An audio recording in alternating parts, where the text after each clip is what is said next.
അപ്പം ഈ ഒരു വീഡിയോയിൽ പറയാൻ പോകുന്നത് എൻ്റെ ആക്നെ ഞാൻ എങ്ങനെയാണ് മാറ്റിയത്, എന്തൊക്കെയാണ് കാര്യങ്ങൾ ചെയ്തത്, സ്കിൻ കെയർ പ്രോഡക്ട്സുകൾ എന്തൊക്കെയാണ് യൂസ് ചെയ്തത്, ഫേസ് പാക്കുകൾ എന്തൊക്കെയാണ് ചെയ്തത്, വേറെ അല്ലാതെ എക്സ്ട്രാ എന്തെങ്കിലും കാര്യങ്ങൾ ചെയ്തിട്ടുണ്ടോ എന്നൊക്കെയുള്ള 3 സാധനങ്ങൾ കൺസിസ്റ്റൻ്റ് ആയിട്ട് ഞാൻ യൂസ് ചെയ്ത് തുടങ്ങിയപ്പോൾ തന്നെ സ്കിന്നിൽ ചെറിയൊരു മാറ്റം കണ്ടു.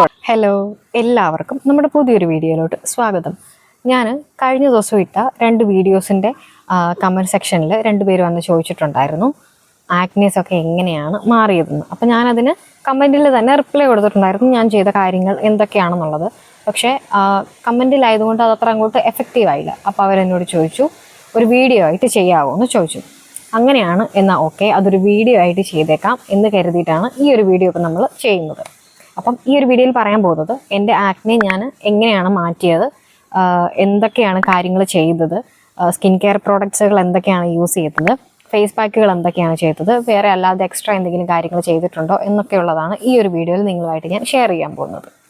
സ്വാഭാവികമായിട്ടും ഇപ്പം നിങ്ങൾ വിചാരിക്കുന്നത് ഇതിൽ ഫേസിൽ ഫുൾ ആക്നെ ആണല്ലോ, ഇതിലെവിടെയാണ് ആക്നെ പോയതെന്നായിരിക്കും നിങ്ങൾ വിചാരിക്കുന്നത്. ഇത് റീസെൻ്റായിട്ട് ഒരു സെറം യൂസ് ചെയ്ത് ആക്നെ വന്നതാണ്. ഒരു റീസെൻ്റായിട്ട് വീഡിയോസ് ഡെയിലി കാണുന്നവർ അല്ലെങ്കിൽ കുറച്ചെങ്കിലുമൊക്കെ കാണുന്നവർക്ക് അറിയായിരിക്കും, ഒരു സെറം യൂസ് ചെയ്തിട്ടാണ് ഇപ്പം ഫേസിൽ കാണുന്ന ഈ ഒരു ആക്നീസ് എല്ലാം വന്നിട്ടുള്ളത്. കുറച്ച് നാൾ മുന്നേ ഉള്ള ഷോർട്സിലും വീഡിയോസിലും ഒക്കെ നിങ്ങൾക്ക് കാണുമ്പോൾ തന്നെ അറിയായിരിക്കും ഫേസ് ഫുൾ ആക്നെ ആയിരുന്നു, പിഗ്മെൻറ്റേഷൻ ആയിരുന്നു, നല്ലപോലെ പാടുകളൊക്കെ ഉണ്ടായിരുന്നു. എടുത്ത് നോക്കിയാൽ നിങ്ങൾക്കത് കാണാൻ പറ്റും. ഇനി അത് ബുദ്ധിമുട്ടുള്ളവർക്ക് ഞാനിവിടെ സ്ക്രീനിൽ കൊടുത്തേക്കാം.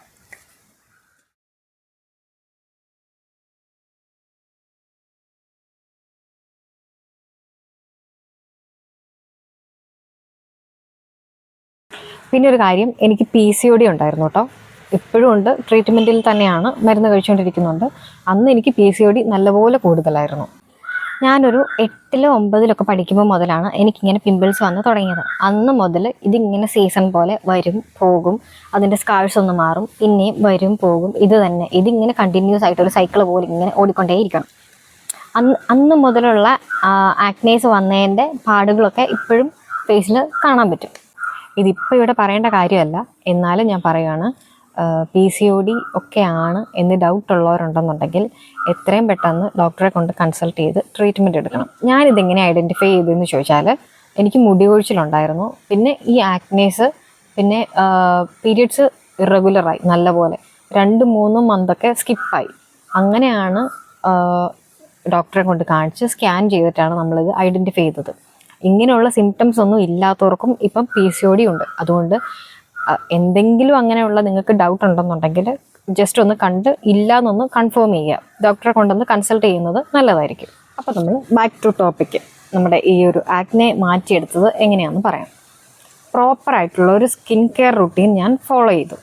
അതായത് ഫേസ് വാഷ്, വലിയ സംഭവങ്ങളൊന്നുമില്ല, ഫേസ് വാഷ്, മോയ്സ്ചറൈസർ, സെറം, ഈ 3 സാധനങ്ങൾ കൺസിസ്റ്റൻ്റ് ആയിട്ട് ഞാൻ യൂസ് ചെയ്ത് തുടങ്ങിയപ്പോൾ തന്നെ സ്കിന്നിൽ ചെറിയൊരു മാറ്റം കണ്ടു തുടങ്ങി. ആദ്യം തന്നെ അതിന് നമ്മൾ ചെയ്യേണ്ടത് നമ്മുടെ സ്കിന്നിന് സ്യൂട്ടബിൾ ആയിട്ടുള്ള സ്കിൻ കെയർ പ്രോഡക്റ്റുകൾ കണ്ടുപിടിക്കുക എന്നുള്ളതാണ്. പലരുടെ സ്കിന്നിൽ പലതരത്തിലുള്ള ഇഷ്യൂസ് ആയിരിക്കും, പലതരത്തിലുള്ള കൺസേൺസ് ആയിരിക്കും അപ്പം അതിന് എന്ത് ഇൻഗ്രീഡിയൻ്റ് ആണോ ഏറ്റവും സ്യൂട്ടബിൾ ആയിട്ടുള്ളത്, അല്ലെങ്കിൽ ആ ഒരു ഇഷ്യൂവിനെ കുറയ്ക്കാൻ ഇപ്പം എക്സാമ്പിൾ ആണെങ്കിൽ ഇപ്പം നിയാസിനമൈഡ്, ആക്നെ ട്രീറ്റ് ചെയ്യാൻ നിയാസിനമൈഡ് ബെസ്റ്റാണ്. അപ്പം ഞാൻ എൻ്റെ സ്കിൻ കെയറിൽ നിയാസിനമൈഡ് കൂടുതലായിട്ടും ഈ സ്കിൻ കെയർ പ്രോഡക്ട്സ്, നിയാസിനമൈഡുള്ള സ്കിൻ കെയർ പ്രോഡക്ട്സുകൾ കൂടുതലായിട്ട് ഞാൻ എൻ്റെ സ്കിൻ കെയറിൽ ഇൻക്ലൂഡ് ചെയ്യാൻ ശ്രദ്ധിച്ചിട്ടുണ്ട്. അപ്പോൾ നിങ്ങൾ ചെയ്യേണ്ട എന്നാന്ന് ചോദിച്ചു കഴിഞ്ഞാൽ, ആദ്യമേ നിങ്ങളുടെ സ്കിന്നിന് സ്യൂട്ടബിൾ ആയിട്ടുള്ള സ്കിൻ കെയർ പ്രോഡക്റ്റുകൾ ചൂസ് ചെയ്യുക എന്നുള്ളത്. ഞാൻ യൂസ് ചെയ്തിട്ടുള്ള ഫേസ് വാഷ് ഡോക്ടർ ഷത്തിൻ്റെ ceramide and vitamin C face wash, അത് ഞാൻ സ്ക്രീനിൽ കാണിച്ചേക്കാം. ആ ഒരു ഫേസ് വാഷാണ് ഞാൻ യൂസ് ചെയ്തത്. പിന്നെ മോയ്സ്ചറൈസറിനായിട്ട് ഡോട്ട് ആൻഡ് കീയുടെ 72 hours ഹൈഡ്രേറ്റിംഗ് ജെൽ മോയ്സ്ചറൈസർ എന്ന് പറഞ്ഞൊരു, അതും സ്ക്രീനിൽ കാണിച്ചേക്കാം. ആ ഒരു മോയ്സ്ചറൈസറാണ് യൂസ് ചെയ്തിട്ടുള്ളത്. സെറം ഞാൻ ഡോട്ട് ആൻഡ് കീയുടെ തന്നെ 10% നിയാസിനമൈഡിൻ്റെ സെറമാണ് ഞാൻ യൂസ് ചെയ്തിട്ടുണ്ടായിരുന്നത്. ഈ 3 എണ്ണത്തിൽ ഞാൻ ആദ്യം ചെയ്തത് മോയ്സ്ചറൈസർ ആയിരുന്നു. കാരണം എനിക്ക് മോയ്സ്ചറൈസർ കണ്ടുപിടിക്കുക എന്ന് പറഞ്ഞത് അത്രയും ബുദ്ധിമുട്ടുള്ള കാര്യമായിരുന്നു. ഏതൊരു മോയ്സ്ചറൈസർ തേച്ചാലും എനിക്ക്, എൻ്റെ ആക്നെ പ്രോൺ സ്കിന്നാണ്, ഓയിലി സ്കിന്നാണ്, എക്സ്ട്രാ ഓയിലി ആക്കി കൂടുതൽ പിമ്പിൾസ് വരുന്നതല്ലാതെ എൻ്റെ സ്കിന്നിന് സ്യൂട്ടബിൾ ആയിട്ടുള്ളത് കിട്ടാൻ ഭയങ്കര പാടായിരുന്നു. ഒത്തിരി മോയ്സ്ചറൈസേഴ്സ് അങ്ങനെ ട്രൈ ചെയ്തിട്ടാണ് അങ്ങനെയാണ് ഈ ഒരു ഡോട്ട് ആൻഡ് കീയുടെ ഈ ഒരു മോയ്സ്ചറൈസർ അതെനിക്ക് ആപ്റ്റായിരുന്നു, എനിക്ക് കറക്റ്റായിരുന്നു. എൻ്റെ സ്കിന്നിനെ ഇറിറ്റേറ്റ് ചെയ്യാതെ കറക്റ്റ് ബാലൻസ്ഡ് ആയിട്ട്, ആ ഓയിൽ ബാലൻസ്ഡ് ആയിട്ട് വെക്കാനായിട്ട് ആ ഒരു മോയ്സ്ചറൈസർ ഹെൽപ്പ് ചെയ്തിട്ടുണ്ട്. ഈ മോയ്സ്ചറൈസർ തന്നെ ഞാനൊരു 2 ആഴ്ചയോളം യൂസ് ചെയ്തപ്പോൾ തന്നെ, വേറെ ഒരു സ്കിൻ കെയർ പ്രോഡക്റ്റുകളും ഇല്ലാതെ ഈ മോയ്സ്ചറൈസർ മാത്രം യൂസ് ചെയ്യാൻ തുടങ്ങിയപ്പോൾ തന്നെ എൻ്റെ സ്കിന്നിൽ നല്ല രീതിക്ക് ഒരു ചേഞ്ച് കണ്ടു തുടങ്ങിയിട്ടുണ്ടായിരുന്നു. അപ്പം ഞാൻ യൂസ് ചെയ്തുകൊണ്ടിരുന്ന സ്കിൻ കെയർ പ്രോഡക്റ്റ്സുകളെല്ലാം പറഞ്ഞു കഴിഞ്ഞു. ഇനി നമുക്ക് ഫേസ് പാക്കുകൾ ഏതൊക്കെയാണ് ഞാൻ യൂസ് ചെയ്തതെന്ന് പറയാം. ആദ്യം ഞാൻ യൂസ് ചെയ്തത് ജാതിക്കാക്കുരു കൊണ്ടുള്ള ഫേസ് പാക്കായിരുന്നു. അതിൻ്റെ എല്ലാം ഷോർട്സ് വീഡിയോയും ലോങ് വീഡിയോ ഒക്കെ നമ്മുടെ യൂട്യൂബ് ചാനൽ, അതായത് ഞാൻ പ്ലേലിസ്റ്റ് ആക്കി ഇട്ടിട്ടുണ്ട്. നിങ്ങൾക്ക് ഇപ്പോൾ ഫേസ് പാക്ക് ആണെങ്കിലും ഫേസ് വാഷ് ആണെങ്കിലും ലിപ്സ്റ്റിക് ആണെങ്കിലും അതെല്ലാം ആ പ്ലേലിസ്റ്റിൽ പോയി നോക്കിക്കഴിഞ്ഞാൽ നമുക്ക് കുറച്ചുകൂടെ നിങ്ങൾക്ക് എളുപ്പത്തിൽ കണ്ടുപിടിക്കാൻ പറ്റും. പിന്നെ യൂസ് ചെയ്തത് ഏലാദി ചൂർണം കൊണ്ടുള്ള ഫേസ് പാക്കായിരുന്നു. 4 ഫേസ് പാക്കുകളാണ് ഞാൻ യൂസ് ചെയ്തിട്ടുള്ളത് ഈ ഇത്രയും നാളുടെ ഇടയിൽ. അപ്പം കമ്പാരിറ്റീവ്ലി എനിക്ക് കുറച്ച് റിസൾട്ട് തോന്നിയത് ഈ ഏലാദി ചൂർണം കൊണ്ടുള്ള ഫേസ് പാക്കായിരുന്നു കേട്ടോ. ഈ ഫേസ് പാക്കിൻ്റെയൊക്കെ വീഡിയോ ചാനൽ കിടപ്പുണ്ട്, ഷോർട്സ് ആയിട്ടും ലോങ് വീഡിയോ ഒക്കെ ആയിട്ട് ഞാൻ അപ്ലോഡ് ചെയ്തിട്ടുണ്ട്. നിങ്ങളത് കാണാൻ താല്പര്യമുള്ളവർ പ്ലേലിസ്റ്റിൽ എടുത്തു കഴിഞ്ഞാൽ കാണാൻ പറ്റും. പിന്നെ ചെയ്തത് നവര അരി കൊണ്ടുള്ള ഫേസ് പാക്കും ലാസ്റ്റ് ആയിട്ട് ചെയ്തത് മസൂർ ദാൽ കൊണ്ടുള്ള ഫേസ് പാക്കും ആയിരുന്നു. ആക്നേസ് കുറച്ചു, മാർക്ക് അതായത് ആക്നയുടെ സ്കാർസിൻ്റെ ഷെയ്ഡ് കുറച്ച് കൊണ്ടുവന്നു.